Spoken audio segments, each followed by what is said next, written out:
Senator Kamran Murtaza اور جمعیت علماء اسلام کے صوبائی امیر سینیٹر مولانا عبدالواسع و دیگر نے کوئٹہ میں پریس کانفرنس کی۔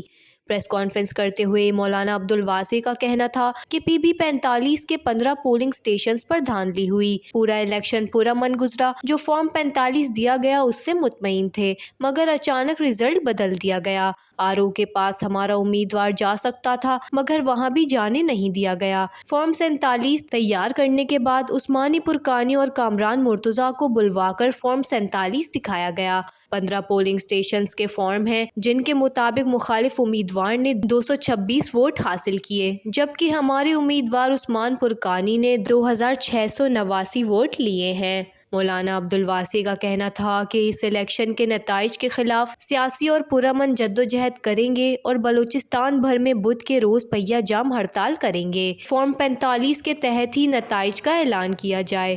مولانا عبدالواسع کا مزید کہنا تھا کہ بلوچستان کے ساتھ لگنے والے بارڈر بند ہیں، زمینداروں کے ٹرانسفارمر اتارے جا رہے ہیں، صوبے کو مزید مسائل میں الجھایا جا رہا ہے اور ترقی کے دروازے بند کیے جا رہے ہیں۔